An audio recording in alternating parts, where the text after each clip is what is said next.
Olá, amigo, seja bem-vindo mais uma vez ao programa Bíblia Fácil. Espero que você esteja bem, tranquilo. Eu não sei se você está na sua casa, num auditório, numa igreja, num pequeno grupo, mas o gostoso é saber que você está aí estudando a Palavra de Deus. Aqui no Bíblia Fácil você tem descoberto coisas profundas, lindas, maravilhosas, mas simples, porque a Bíblia ela demonstra os seus valores e os seus princípios de uma maneira tão tranquila e a gente fica feliz que você esteja estudando e crescendo na graça do Senhor Jesus Cristo. E você sabe, durante 4 milênios se esperou a vinda do Messias. Nós já estamos há 2000 anos esperando a volta de Jesus e nós estamos percebendo que não há mais espaço social, moral, para que Jesus demore muito mais tempo. A primeira vez que Jesus Cristo veio a essa terra, ele recebeu uma coroa de espinhos, simbolizando ali a ironia e o sarcasmo daqueles que o assassinaram. Mas quando Jesus voltar a essa terra, amigo, ele não usará uma coroa de espinhos, ele usará uma coroa de glória, uma coroa de rei, como ele sempre foi e como ele sempre será, Rei dos Reis, o Senhor dos Senhores. E mais do que uma coroa, muito mais bonita do que essa, é apenas uma simbologia, Deus nos dará também uma coroa. E todos nós reconheceremos que não merecemos essa coroa e iremos depositá-la aos pés do Senhor Jesus Cristo. Querido, eu tenho certeza que você quer estar preparado para esse dia e a gente vai estudar hoje sobre a volta de Jesus. Como se dará a volta de Jesus? Será que ele vem em secreto? Será que ele vem para que todos vejam? Nós vamos estudar e perceber que a Bíblia é muito clara em relação a isso.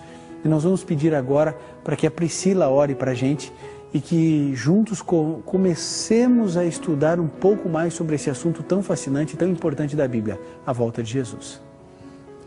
Querido Deus, nós queremos lhe agradecer por estarmos todos aqui juntos estudando a Tua Palavra. Senhor, por favor, venha iluminar os nossos pensamentos para que possamos entendê-la ainda mais. Pedimos que o Senhor perdoe os nossos pecados e nos abençoe. Em nome de Jesus. Amém. Amém. Bom, muito obrigado. Muito obrigado, Priscila. Sejam bem-vindos mais uma vez aqui ao programa Bíblia Fácil, pessoal aqui do nosso auditório que participa. Eu já vou começar fazendo uma pergunta aqui para vocês. Alguém aqui, erga a mão bem rápido e bem alto. Quem aqui já sentiu medo por ouvir falar da volta de Jesus, do fim do mundo? Olha quanta gente já teve medo. André, fala um pouquinho para a gente aí do seu pavor quando se fala nesse assunto. Pelo menos eu imagino quando era pequeno, espero que hoje você já não tenha mais medo. Antigamente, quando a gente era bem pequeno, por ter lido algumas vezes na Bíblia, que falava que um dos sinais seria a nuvem. Uhum. Então, toda tempestade, toda chuva, eu já me ajoelhava atrás do sofá, já agradecendo e acompanhando. Se a nuvem começava pequena, ia ali aumentando. Então, era um medo tremendo. Toda chuva, toda tempestade, era aquela incerteza. Será que está voltando? Será que eu estou preparado? Então, era um medo. Imagine se você fosse pequeno agora, morando em São Paulo, né? Nas tempestades que estão dando, você ia viver apavorado. Sabrina, fala um pouquinho do teu medo.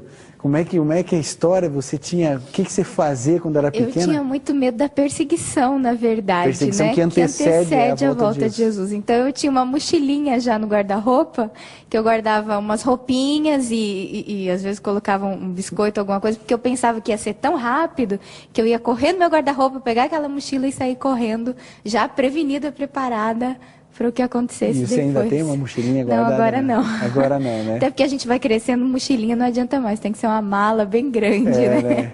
Principalmente para as mulheres, né? Tem que ser uma mala assim gigante, né? Que bom, gente. Agora, veja, a gente dá um pouquinho de risada e brinca um pouquinho, mas a verdade é que o assunto volta de Jesus, para alguns de nós pode ser assim bastante conhecido, né? Bem tranquilo, mas talvez para alguém que esteja aí em casa assistindo, participando do Bíblia Fácil, seja muito novo tudo isso. Você ouviu falar dos sinais da volta de Jesus, você nem imaginava que a Bíblia apontava terremotos, guerras, rumores de guerras, peste sem cura, todas essas coisas acontecendo e você está vendo no noticiário tudo isso acontecer. E agora falando sobre a volta de Jesus, você já ouviu falar de pessoas que dizem que a pessoa é arrebatada, só fica a roupinha jogada no chão e a pessoa foi arrebatada, que Jesus Cristo virá secretamente? Será que é isso que a Bíblia ensina para você e para mim? É isso que a gente vai ver hoje. Bom, nós temos aqui a primeira pergunta. A primeira pergunta de hoje é: qual é a maior promessa que Jesus nos fez? João 14, 1 a 3. Esse verso da Bíblia deve estar sublinhado na nossa Bíblia. João 14, de 1 a 3. André, leia para a gente, por favor. Não se turbe o vosso coração. Credes em Deus, credes também em mim. Na casa de meu pai há muitas moradas. Se assim não fora, eu vô-lo teria dito, pois vou preparar-vos um lugar. E quando eu for e vos preparar um lugar, voltarei e vos receberei para mim mesmo, para que onde eu estou, estejais vós também. Obrigado, André. Isso é muito importante. Veja que esse texto é um dos textos mais queridos de toda a Bíblia. Porque Jesus chega para você, chega para mim e diz assim: não se turbe o vosso coração. O que ele está querendo dizer? Não fique preocupado, não se angustie por causa dessa vida, mesmo que alguém morra momentaneamente, fique tranquilo. Ele diz assim, ó, creia em Deus, creia também em mim. E ele está dizendo porque eu e você podemos crer. Ele diz, na casa do meu pai há muitas moradas. A gente fica aí desesperado, tentando ter a nossa casa própria, né? Na casa do meu pai há muitas moradas. E ele disse, se não fosse assim, eu teria dito a vocês, fiquem tranquilos, eu vou preparar um lugar. E quando eu for e vos preparar lugar, voltarei, para que onde eu esteja, estejais vós também. Sabe, a gente gosta muito da família que Deus deu para a gente. E é tão bom quando a gente se reencontra. Eu desde os 18 anos saí de casa. E é tão bom quando nas férias a gente pode se reunir com o irmão, com a irmã, com o pai, com a mãe. É tão gostoso esse convívio familiar. Então, eu acho que a expectativa de Jesus é essa mesma. Porque Jesus diz assim, olha, eu quero, é desejo de Cristo, onde você está, eu quero estar. E é por isso que ele foi preparar um novo céu e uma nova terra para você e para mim, onde não existe morte, nem pranto, nem clamor, nem dor. Então essa é a mais linda de todas as promessas da Bíblia.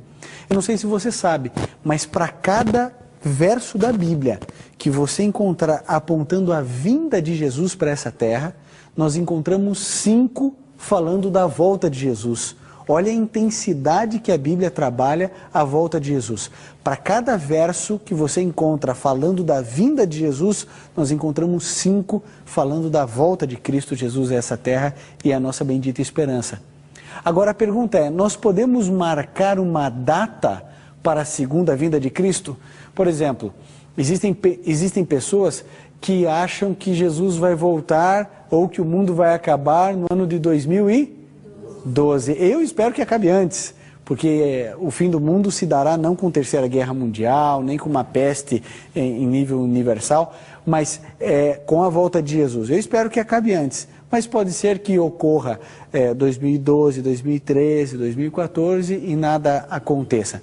Quantos aqui conhecem Paranaguá? Uma cidade lá no Paraná, oh, linda Paranaguá, cidade portuária, é tão bom, eu trabalhei lá 1 ano só, mas foi muito bom. Eu dava aula de religião e tinha um grupinho muito especial, 6ª série, era a turminha do coração, e eles entraram assim desesperados na sala de aula, dizendo, professor, o mundo vai acabar, religiões do mundo inteiro estão dizendo isso, 11 de agosto de 99 vai acabar, o mundo vai acabar, professor, o que a gente vai fazer? O mundo vai acabar.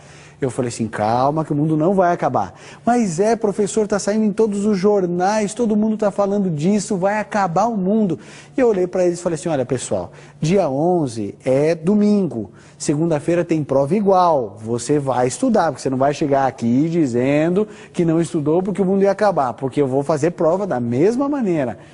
E sabe, toda aquela expectativa, e como você já deduz o final da história, o mundo não acabou. Então é muito complicado isso de marcar uma data para a volta de Jesus, até porque a Bíblia fala alguma coisa a esse respeito. Então, Leni, lê para a gente Mateus 24, 36. Mas a respeito daquele dia e hora, ninguém sabe, nem os anjos dos céus, nem o Filho, senão o Pai. Mas, pastor, eu me atreveria a marcar uma data assim. O sono, na Bíblia, é como morte. Uhum. Se eu estou preparada e hoje acontece um acidente e eu morro, quando eu acordar vai ser como se eu estivesse dormindo ontem. Uhum. Então, se eu estou preparada, amanhã eu vou encontrar com Jesus. Uhum. Então, eu estou Amanhã, para mim, Jesus pode voltar hoje para qualquer pessoa que descansar, para que qualquer morrer. pessoa, amanhã pode ser a volta de Jesus. É verdade. Então, eu estou preparada. Nesse sentido, Jesus pode voltar para qualquer um de nós, porque, lógico, a gente vai estudar um pouquinho mais para frente isso, o estado do homem na morte, mas já adiantando e trazendo à tona esse assunto, quando a pessoa morre, ela cessam suas obras, né? Então, ali, a partir daquele momento, se ela aceitou Jesus, na ressurreição, quando Jesus voltar, ressuscitará para a ressurreição dos justos, né? Então, a partir daquele momento, realmente Jesus voltou. Agora, marcar uma data, um dia e uma hora para o evento da volta de Jesus, a Bíblia permite a gente fazer isso, Leni? Não. Não permite. Então, agora eu vou fazer uma outra pergunta a vocês. Por que Jesus não marcou uma data para ele voltar? Alguém gostaria de responder essa pergunta? Por que você acha, a Lígia? Eu acho assim que se a gente, já é difícil a nossa vida diária a gente se preparar para a volta de Jesus. Se a gente tivesse uma data, talvez muitos deixariam para se preparar na véspera. Né? Dizem que brasileiro sempre deixa as coisas para a última hora. Eu acho que todos deixariam para a última hora. Viveriam a vida como quisessem e quando você estivesse perto da data, não, agora eu vou me preparar para a volta de Jesus. E não seria um preparo realmente real, seria uma coisa assim, mais para se salvar de última hora mesmo. É verdade. Não, imagine se Jesus declarasse: no ano 2027 eu voltarei. Imagine quem vivia em 1500. Ele não vai voltar na minha geração mesmo. E o objetivo de Cristo era que todas as gerações acreditassem que ele iria voltar na sua própria geração, naquela geração em que ele vivia. André? Um ponto interessante, acho que alguns estudos atrás a gente estudou sobre a fé. E eu acho que Jesus deixou um pouco disso para a gente exercitar a fé. Certo. Porque acho que toda ação tem que ter uma reação. Então, acho que o fato de a gente exercitar, acreditar e entregar nas mãos de Deus a nossa vida, por pior que seja aqui nessa terra, ele dá esse prazo. Fala assim, confia em mim que alguma coisa melhor vai vir. Então, a salvação de todo esse mundo de pecado, toda essa tristeza, angústia, eu vou sanar ela. Então, acho que é um exercício. Ele deixou também, não marcou a data, para a gente exercitar um pouco a nossa fé. Legal, muito bem colocado. Então, você que está em casa, está ficando claro para você? Então, Jesus Cristo prometeu voltar, ele que nunca mentiu, ele que nunca errou, ele que nunca brincou com esses assuntos sérios, de jeito nenhum. Jesus Cristo diz, eu vou voltar. E ele diz que o dia e a hora ninguém sabe. Então, se alguém falar para você, olha, vai voltar em tal dia, é 2012, é não sei quando, querido, não acredite. Jesus Cristo disse, o dia e a hora ninguém sabe. Marcos?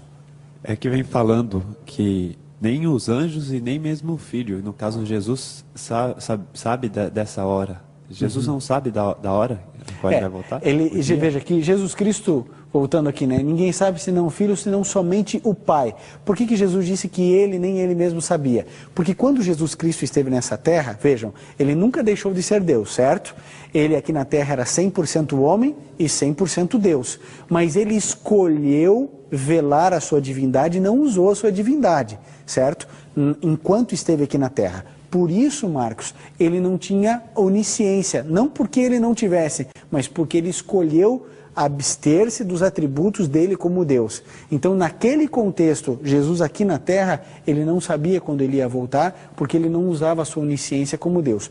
Hoje, claro, Jesus Cristo sabe quando ele vai voltar. Então, vejam, embora eu não saiba o dia e a hora, esse dia e a hora existem, certo? Esse dia e a hora, Deus sabe, Jesus Cristo sabe, Deus Espírito Santo sabe, e esse dia está marcado. Eu me preparando ou não, eu aceitando Jesus ou não, esse dia virá e não tardará. Muito obrigado, Marcos, pela pergunta. Então, sabemos já, não podemos marcar data para a volta de Jesus. Carlos, se você quiser marcar data para a volta de Jesus, eu vou dizer não pode, Carlos, ok? Então não tenta marcar, porque a Bíblia diz que ninguém sabe, nem você nem eu. Vamos lá. Como Jesus virá agora? Essa pergunta é muito importante. Como Jesus virá? Ele vem escondido, vem sozinho, vem com Deus, vem com anjos. Veja aqui, Mateus 24, 30 e 31. Quem irá responder essa pergunta? O Marcos. Marcos, lê para a gente então Mateus 24, 30 e 31. Então aparecerá no céu o sinal do Filho do Homem. todos os povos da terra se lamentarão e verão o Filho do Homem vindo sobre as nuvens do céu, com poder e muita glória. E ele enviará os seus anjos com grande clangor de trombetas, os quais reunirão os seus escolhidos dos quatro ventos e de uma outra extremidade dos céus. Ok, então acho que o texto é bastante claro, né? Vocês viram que nos é dito aqui: então aparecerá no céu o sinal do Filho do Homem, e todos os povos da terra se lamentarão e verão o Filho do Homem vindo onde? Nas nuvens do céu, com poder e muita glória. Olha a coroa que eu usei na introdução, com poder e glória. Agora ele não vem como um menininho indefeso, e ele não vem como um servo para ser sacrificado. Ele vem com poder e muita glória. E ele enviará os seus anjos com grande clangor de trombeta, e reunirão os seus escolhidos dos quatro ventos de uma a outra extremidade. Então, a Bíblia é muito clara ao falar que Jesus Cristo vem e todos verão. Todos verão. Existem outros textos, e a gente tem que correr um pouquinho, porque tem vários outros textos eu gostaria de passar, mas Jesus Cristo virá com poder e muita glória, com os anjos do céu, e aqueles que estiverem se preparando para a volta de Jesus, esses encontrarão e receberão Jesus nos ares. Carlos, pode falar. Pastor, Apocalipse 1:7 diz aqui que todo olho verá. Uma vez na escola o professor me disse o seguinte: não, porque como o acontecimento vai ser grandioso e todo mundo estará voltado olhando para o céu, tem algumas pessoas que não estarão olhando e todo mundo verá, mas tem gente que vai se recusar a ver, e está dizendo que todas as câmeras, as televisões vão se virar para o céu, vai filmar, então a pessoa que estiver em casa vai assistir também. Essa teoria se aplica? Olha, exatamente os detalhes da aplicabilidade disso, a gente não consegue saber, né? O fato é que a gente imagina que Deus pode todas as coisas. E vai ser um evento tão fantástico, Carlos, tão maravilhoso, tão impressionante, que é impossível você deixar de ver Deus aparecendo diante de você com todos os anjos do céu. Não vai existir nada do seu lado que chame mais atenção do que aquilo, porque é algo que a gente nunca viu. Agora, eu acredito que os céus irão se abrir, vão se desenrolar como um pergaminho, e aí então todos poderão ver. Porque alguns ainda perguntam assim, Carlos, tá, mas o mundo é redondo, se Jesus vier desse lado, quem está aqui não vê. Como se isso fosse um empecilho para Deus, né? Que pode todas as coisas, que está em todos os lugares ao mesmo tempo. Agora, a gente querer aplicar a tecnologia dizendo assim, não, todo olho verá porque as TVs irão filmar. É claro que eu imagino que se estiver ali uma câmera, alguém vai estar filmando aquilo. Mas eu acredito que literalmente cada olho verá com a sua própria íris, porque isso aparecerá em todo o céu, em todos os lugares. Queridos, vamos para o próximo texto que diz assim: o que ocorrerá com os mortos e os vivos fiéis na segunda vinda de Cristo? Esse texto é importante. 1 Tessalonicenses 4, 16 e 17. Vamos lá, Priscila. Porquanto o Senhor mesmo, dada a sua palavra de ordem, ouvida a voz do arcanjo e ressoada a trombeta de Deus, descerá dos céus. Os mortos em Cristo ressuscitarão primeiro. Depois, nós, os vivos, os que ficarmos, seremos arrebatados juntamente com eles, entre nuvens, para o encontro do Senhor nos ares. E assim estaremos para sempre com o Senhor. Ok? Então, olha só, o texto, obrigado Priscila, que diz: o que ocorrerá com os mortos e com os vivos fiéis? Então, aqueles que morreram em Cristo Jesus, aqueles que aceitaram o Senhor Jesus, porquanto o Senhor mesmo, dada a sua palavra de ordem, veja, é a palavra de Deus falando, ressoada a trombeta de Deus, descerá dos céus, e os mortos em Cristo ressuscitarão primeiro. Ou seja, se tem o primeiro é porque tem o segundo, e a gente vai estudar isso no próximo texto. Então ressuscitarão primeiro aqueles que morreram em Cristo Jesus. Depois nós, os vivos, os que ficarmos, seremos arrebatados juntamente com eles nas nuvens, entre nuvens, para o encontro com o Senhor nos ares, e assim estaremos para sempre com o Senhor. Então nós vimos o seguinte: Quando Jesus Cristo voltar a essa terra, nós, os vivos, seremos transformados e encontraremos Jesus nos ares. E aqueles que morreram em Cristo Jesus de todas as eras, esses ressuscitarão primeiro. Muito bem, esse é o primeiro texto que a gente fala a respeito do que acontece com a gente na volta de Jesus. Mas existe outro texto também bastante importante. Eu já vou pedir aqui que fale o Júnior, que leia para a gente Apocalipse 6, 15 até o 17. Lê para a gente, Júnior, por favor.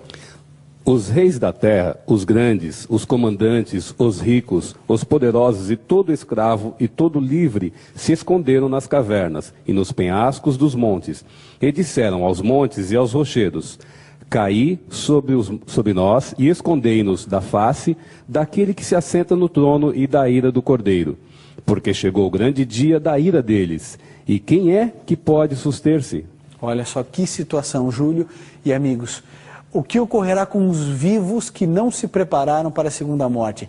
Reis, grandes, pequenos, o escravo, o rico, o livre, eles se esconderão nas cavernas, nos penhascos, nos montes, e eles falarão: caiam sobre nós. Por quê? Porque eles escolheram a maldade, eles escolheram o oposto de Deus, e quem surge é o inimigo deles. Veja, Deus não é inimigo deles, mas eles escolheram ser inimigos de Deus.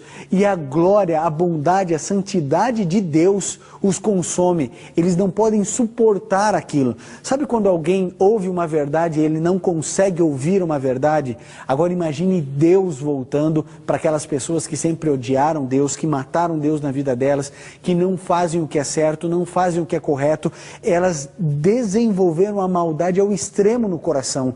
Eles não suportam a bondade e a beleza do caráter de Deus, e por isso esse clamor desesperado pedindo que se morra. Priscila, você tem uma contribuição? Na verdade, pastor, é uma pergunta. Certo. Quantas ressurreições vão ter? Boa pergunta. É a próxima pergunta aqui do slide mesmo. De quantas ressurreições a Bíblia fala? João 5, 28 e 29. Lígia, lê pra gente e a gente já vai respondendo então a Priscila. Não vos maravilheis disto, porque vem a hora em que todos os que se acham nos túmulos ouvirão a sua voz e sairão. Os que tiverem feito bem, para a ressurreição da vida, e os que tiverem praticado o mal, para a ressurreição do juízo. Ok? Então a Bíblia fala de quantas ressurreições? 2 ressurreições. Há outro texto também falando de uma ressurreição especial, mas a gente vai estudar isso um pouquinho mais para frente. O importante é que, nesse momento, a gente precisa saber que a Bíblia fala de 2 grandes ressurreições. A primeira ressurreição, quando Jesus Cristo voltar a essa terra, a primeira ressurreição, para a ressurreição da vida. E depois a segunda ressurreição, que é a ressurreição da morte, que é após o milênio. Vai existir num espaço de 1000 anos e a gente vai estudar isso daqui para frente nos próximos estudos. Mas, respondida a sua pergunta, Priscila, 2 grandes ressurreições. Muito bem. Próxima pergunta. Quanto tempo existirá entre a primeira e a segunda ressurreição? Olha lá, agora o verso da Bíblia para isso. Apocalipse 20, verso 6. Márcio, lê para a gente esse texto, para a gente saber quanto tempo existirá entre a primeira e a segunda ressurreição. Bem-aventurado e santo é aquele que tem parte na primeira ressurreição. Sobre esses a segunda morte não tem autoridade. Pelo contrário, serão sacerdotes de Deus e de Cristo e reinarão com ele os 1000 anos. Olha só, por quanto tempo? 1000 anos. Então, entre a primeira e a segunda ressurreição há um espaço de 1000 anos. Então é o livro do Apocalipse 20, verso 6, quem fala isso. Sem dúvida nenhuma, amigo, esse é um assunto fascinante e apaixonante. Quando a gente fala da volta de Jesus, a mais linda promessa de toda a Bíblia, a gente se emociona e a gente se alegra, porque a gente percebe que toda tristeza, toda dor tem um fim, tem um ponto final. Jesus Cristo veio a essa terra, morrer no nosso lugar, para que no final dos tempos, no tempo de Deus, na plenitude máxima dos tempos, Ele pudesse voltar a essa terra e resgatar todos os seus filhos desse mundo mau e triste que vivemos.